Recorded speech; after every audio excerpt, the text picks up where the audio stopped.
set away pathways to progression for many different reasons, mainly to individualise our learning for some of the neat learners in the region.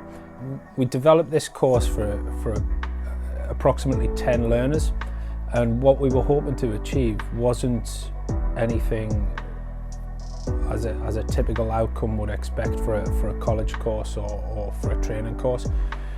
We were going to look at each individual learner and how those learners were going to take their next steps, whatever that step may be. So the way we build our curriculum is that we have what happens in the classroom, but really what we've found to be the most beneficial to our young people is what happens outside of the curriculum. And with that, we've got four main aspects. We look to understand each individual needs, the support they may need, the support in the classroom, but also outside the classroom. And also we look for them to understand us and what we're about. The next step is to engage them. A lot of these young people have never engaged properly with education, therefore we need to give them the right tools to be able to engage with us, at which point we look to enable them. And that's enabling them to become better people for themselves, to have better mental health, physical health, to have better opportunities for them, and overall to be able to get into society or assimilate into society in a better way. So for some it was to prevent social isolation, so it was to reintegrate them into a social setting or a group. For some learners it was next steps back into education. Now I say back into education because a lot of these learners have been and left for a variety of different reasons.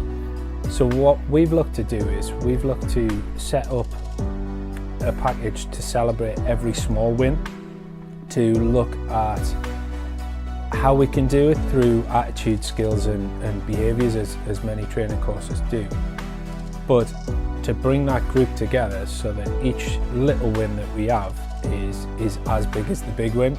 From there we look to inspire them, and we constantly give them information about how much potential they've got, and we inspire them to make sure they know that they can achieve those steps with the right micro decisions, the right choices and the right incremental progress. Whether that's, look, I get out the house a little bit more, whether it's change of habits or change of social circumstances, each is celebrated and they're celebrated together, which has really empowered the group, brought them together, and it's also been fantastic for us to see as well.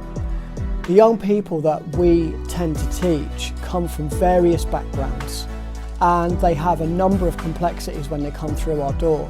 So it's essential that we take the time to listen to every single one of them. Their voice truly matters, and their voice has to matter.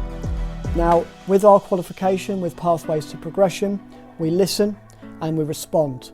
And that response is always coming from a place of care, nurture, understanding and support. The way that we've designed the programme is very gradual and steady starts. So we're on board for a number of weeks, but that just allows learners to gain and build some trust with us. We provide as much information as we can to them. This means that when they enter this learning environment, they are as prepared, as comfortable and as confident as they possibly can be for their circumstances at the time. So when we look at this first cohort of young people that we've been educating, we have quite severe extremes. We've got some young people who can't leave the house through anxiety. So getting them through the front door was the first step and barrier that we had to overcome. Some of them wanted a job but had no idea how to apply for it. Some of them wanted to start their own business but no idea on the steps they needed to take to get there. Our job was to make sure we individualised the curriculum, understood, engaged, enabled, inspired to get them to that destination, or at least get them on the journey to that destination. And we do a lot of hands-on practical tasks with them, so a lot of problem solving. But what we do with that is we'll bring out the skills that they would naturally gain from that task and highlight it for the learners. So if any task or project is a little bit unclear as to why we're doing it, what we'll do is we'll explain that to the learners.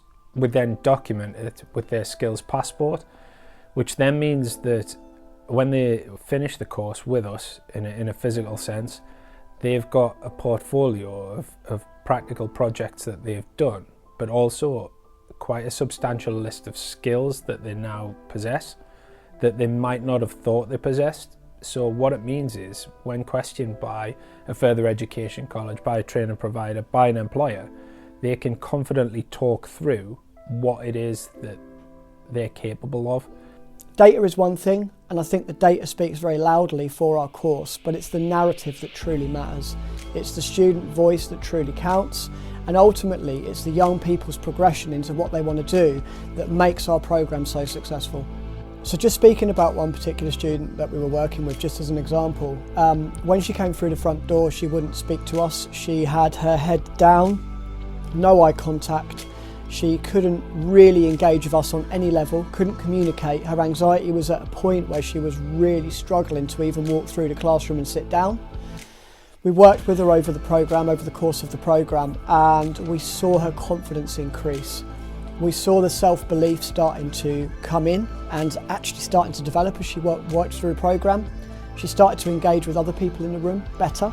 She started to communicate better. And then she started to tell us she wanted to work in the care sector.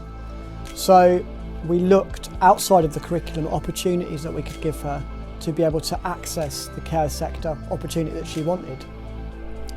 She saw a job and we said, look, this job's accepting applicants at this point in time. We supported her with the application process. We supported her with her CV building. We supported her with interview practice, and ultimately she got the job she wanted in the care sector that she wants to work in. And for us, that's a really transformational story, and just one of those stories that highlights what we're all about at Skilled Innovation. It's about taking people on that journey, supporting them side by side, and making sure they always know they've got that support to tap into to access their next steps or opportunities.